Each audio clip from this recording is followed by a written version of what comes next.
Authority of Gujarat અને જિલ્લા વહીવટી તંત્ર જૂનાગઢ દ્વારા બીએપીએસ સ્વામિનારાયણ ગુરુકુળ અક્ષરવાડી ખાતે નેશનલ સ્પોર્ટ્સ ડે અંતર્ગત જૂનાગઢ જિલ્લા અને મહાનગરપાલિકા કક્ષાનો કાર્યક્રમ યોજાયો।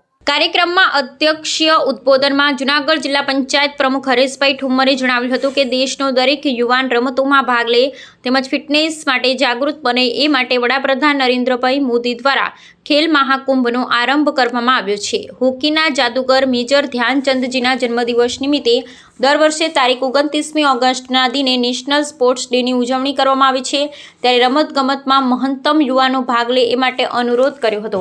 ધારાસભ્ય સંજયભાઈ કોરડિયાએ જણાવ્યું હતું કે રમત ક્ષેત્રે યુવાનોની શક્તિ અને કૌશલ્ય નિખરે એ માટે સરકાર દ્વારા ખેલ મહાકુંભનું આયોજન કરવામાં આવે છે। ધારાસભ્ય વિદ્યાર્થીઓને અપીલ કરતા જણાવ્યું હતું કે જો રમતગમત માટે ગ્રાઉન્ડમાં નહીં જાઓ ત્યાં સુધી ફિટનેસ નહીં આવે। ભક્ત કવિ નરસિંહ મહેતા યુનિવર્સિટીના વાઇસ ચાન્સેલર પ્રતાપસિંહ ચૌહાણે પ્રસંગોચિત ઉદ્બોધન જણાવ્યું હતું કે ભારત 146 કરોડની વસ્તી ધરાવે છે। વિશ્વના સૌથી યુવાન દેશોમાં ભારતની ગણના થાય છે। ત્યારે ભારતમાં બાળકો મજબૂત બને, તંદુરસ્ત બને એ માટે રમત ખૂબ જ જરૂરી છે। દરેક કક્ષાએ રમતગમત દિવસની ઉજવણી યોજાઈ અને વિદ્યાર્થીઓ રમતમાં ભાગ લે એ માટે નેશનલ સ્પોર્ટ્સ ડે નિમિત્તે વિવિધ કાર્યક્રમ યોજાઈ રહ્યા છે। આ તકે ટેનિસમાં સમગ્ર ભારત અને ગુજરાતને ગૌરવ અપાવનાર જેન્સી કાનાબાર, યોગ ક્ષેત્રે વાજા શાહનવાઝ, ભાનુબેન શિક્ષક ઇરફાનભાઈ ગરાણાને રમતગમત ક્ષેત્રે શ્રેષ્ઠ પ્રદાન કરવા બદલ ગૌરવ સન્માનપત્ર મહાનુભાવના હસ્તે આપવામાં આવ્યા હતા। આ પ્રસંગે શ્રેષ્ઠ વ્યાયામ શિક્ષક હેમંતભાઈ ચાવડા અને શૈલેષભાઈ પરમારને મહાનુભાવના હસ્તે સન્માનપત્ર આપી બહુમાન કરાયું હતું। આ ઉપરાંત ખેલ મહાકુંભ 3.0 શાળા અંતર્ગત પ્રથમ ક્રમે RS કાલરિયા અંગ્રેજી માધ્યમને 1,50,000, દ્વિતીય ક્રમે કાર્મેલ કોન્વેન્ટ સ્કૂલને 1 લાખ અને તૃતીય ક્રમે સ્વ KG ચૌહાણ કન્યા વિદ્યાલયને 75,000ના કેશ પ્રાઇઝ એનાયત કરવામાં આવ્યા હતા। આ કાર્યક્રમમાં ફિટ ઇન્ડિયા મુવમેન્ટ અંતર્ગત સૌ કોઈએ પ્રતિજ્ઞા લીધી હતી। આ પ્રસંગે મેજર ધ્યાનચંદની જીવનગાથા અને સ્પોર્ટ્સ ઓથોરિટી ઓફ ગુજરાતની યોજનાઓ અને ઇન્ફ્રાસ્ટ્રક્ચરની ડોક્યુમેન્ટરી સૌ કોઈએ નિહાળી હતી। કાર્યક્રમના આરંભે મહાનુભાવ દ્વારા મેજર ધ્યાનચંદજીને પુષ્પાંજલિ અર્પણ કરવામાં આવી હતી। આ પ્રસંગે મહાનુભાવની પ્રેરક ઉપસ્થિતિમાં હોકી પેનલ્ટી શૂટઆઉટ, સ્કીપિંગ રોપ, સૂર્ય નમસ્કાર સ્પર્ધાનો આરંભ કરાવ્યો હતો। આજ રોજ યોજાયેલ જિલ્લા કક્ષાની સ્પર્ધામાં ગ્રામ્ય અને શાળાએથી વિજેતા થયેલા સ્પર્ધકોએ ભાગ લીધો હતો। હોકી પેનલ્ટી શૂટઆઉટ સ્પર્ધામાં પ્રથમ ક્રમે કરગઠિયા અમિત, દ્વિતીય ક્રમે ચૌહાણ સુજલ અને તૃતીય ક્રમે સુરેજા ચારવી, જ્યારે સ્કીપિંગમાં રોપમાં ભાઈઓમાં પ્રથમ ક્રમે મિતુલ પોશિયા, દ્વિતીય ક્રમે ઠાકોર સમીર, તૃતીય ક્રમે કારિયા કિશન, જ્યારે બહેનોમાં પ્રથમ ક્રમે ભરડા રાજલ, બીજા ક્રમે સગારકા વિશાખા અને ત્રીજા ક્રમે સોલંકી કાવ્યાબાને સન્માનિત કરવામાં આવ્યા હતા। જ્યારે સૂર્ય નમસ્કાર સ્પર્ધામાં પ્રથમ ક્રમે વીણા ગુપ્તા, બીજા ક્રમે બોરિયા રોશની અને ત્રીજા ક્રમે કોરડિયા હેમાંક્ષી રહ્યા હતા। આ પ્રસંગે રમતગમત અધિકારી મનીષ જીલડિયાએ સ્વાગત પ્રવચન અને આભારવિધિ કરી હતી। કાર્યક્રમનું સંચાલન હારૂન વિહળે કર્યું હતું। આ પ્રસંગે સાંસદ રાજેશભાઈ ચુડાસમા, ધારાસભ્ય દેવાભાઈ માલમ, ધારાસભ્ય ભગવાનજીભાઈ કરગઠિયા, જૂનાગઢ જિલ્લા શહેર ભાજપ પ્રમુખ ગૌરવ રૂપારેલિયા, સ્ટેન્ડિંગ કમિટીના ચેરમેન પલ્લવીબેન ઠાકર, જૂનાગઢ જિલ્લા કલેક્ટર અનિલકુમાર રાણાવસિયા, જૂનાગઢ મહાનગરપાલિકા કમિશનર તેજસ પરમાર, જૂનાગઢ જિલ્લા વિકાસ અધિકારી HP પટેલ, જૂનાગઢ જિલ્લા પોલીસ વડા સુબોધ ઓડેદરા સહિતના પદાધિકારી, અધિકારી, કોચ, શિક્ષકો અને વિદ્યાર્થીઓ ઉપસ્થિત રહ્યા હતા। આજે 29મી ઓગસ્ટ રાષ્ટ્રીય રમતગમત દિવસ તરીકે ઉજવવામાં આવે છે। ગુજરાત સરકાર આદરણીય ભૂપેન્દ્રભાઈ પટેલના નેતૃત્વમાં બધા રમતગમત મંત્રી આદરણીય હર્ષભાઈ સંઘવી શ્રી દ્વારા આજે સમગ્ર ગુજરાતમાં આ રાષ્ટ્રીય રમતગમત દિવસની ઉજવણી કરવામાં આવે છે।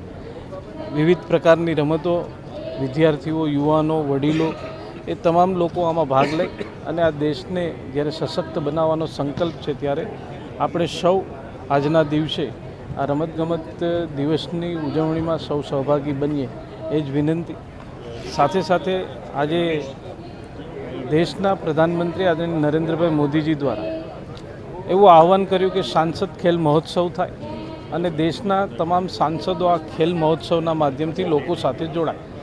એટલા માટે આજે 29મી ઓગસ્ટથી રજિસ્ટ્રેશન એક પોર્ટલના માધ્યમથી રજિસ્ટ્રેશનની શરૂઆત થઈ છે અને આવનારા સમયમાં 21 સપ્ટેમ્બરથી 31મી ડિસેમ્બર સુધીમાં આ સાંસદ ખેલ મહોત્સવનું આયોજન કરવામાં આવશે।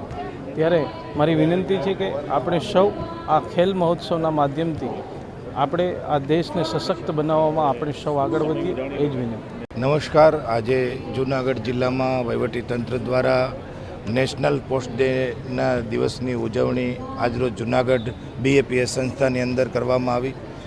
અનેક રમતવીરોએ આમાં ભાગ લીધો. તમામ વહીવટીતંત્રના વડાઓ, કલેક્ટરશ્રી, DDOશ્રી, કમિશનરશ્રી, SP શ્રી અને પદાધિકારીઓમાં રાજ્ય સંસદ સભ્યશ્રી, ધારાસભ્યશ્રીઓ અને સૌ હાજર રહ્યા. અનેક પ્રેક્ષકોએ આમાં ભાગ લીધો, રમતવીરોએ ભાગ લીધો, એમને ઇનામો પણ આપવામાં આવ્યા અને આજે નેશનલ સ્પોર્ટ ડેની ઉજવણી આ રીતે કરવામાં આવી. ખૂબ સારો કાર્યક્રમ રહ્યો. આ કાર્યક્રમને ખૂબ ખૂબ અભિનંદન આપું છું. જિલ્લા વહીવટીતંત્રનો પણ આભાર વ્યક્ત કરું છું કે આ પ્રકારના કાર્યક્રમો ભારત દેશની અંદર ઉજવવામાં આવે એ બદલ જિલ્લા વહીવટીતંત્રને અભિનંદન આપું છું.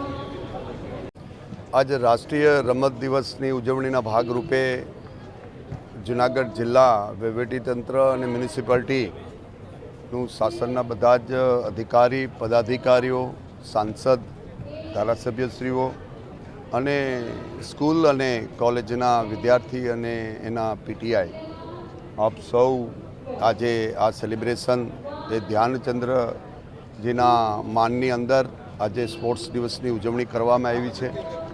સાથે સાથે ખેલ મહાકુંભ પણ એ ચાલી રહ્યો છે, સાંસદ મહોત્સવ પણ ચાલી રહ્યો છે અને એને આધારે આખા જ 4 જિલ્લાઓમાં યુનિવર્સિટીના જે વિદ્યાર્થીઓ છે કોલેજોમાં, અમારી 246 કોલેજોમાં આજે એનું રજિસ્ટ્રેશન 11 વાગ્યાથી શરૂ થશે.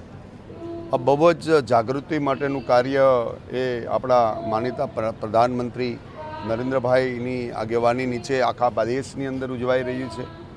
ગુજરાતની અંદર પણ ભૂપેન્દ્રભાઈ પટેલ અને હર્ષભાઈ સંઘવી રમતગમત વિભાગ દ્વારા આ આખું જ એક સેલિબ્રેશન સ્પોર્ટ્સ ડેનું એની જાગૃતિ થાય, લોકો સશક્ત બને અને રાષ્ટ્ર સશક્ત બને એ તરફનો પ્રયાસ છે. આજે 29, 30 અને 31માં થોડીક રમતોની ઉજવણી આ સ્વામિનારાયણ સંપ્રદાયનું આપણું બાપ્સ મંદિરના ગ્રાઉન્ડ ઉપર કરવામાં આવે છે. બધા જ અધિકારી અને પદાધિકારીઓ આજે હાજર રહ્યા છે. 100% હાજરી બતાવે છે કે આ રમત દિવસ એ એક દિવસ પૂરતો નથી, પણ પોતામાં જાગૃતિ લાવી અને બધાએ દરરોજ આ કામ કરવાનું છે, શ્રમ કરવાનો છે અને ભારત સશક્ત થાય એ માટેના જે પ્રયાસો છે. 2047માં વિકસિત ભારત હોય ત્યારે એનો યુવાન પણ વિકસિત અને સશક્ત હોય એવી જે વિચારણા જે પ્રધાનમંત્રીની છે એ વિચારને લઈને આજે બધાએ ખૂબ મોટું કામ પ્રોગ્રામની અંદર કર્યું છે. આપ સૌને હું ખૂબ અભિનંદન પાઠવું છું.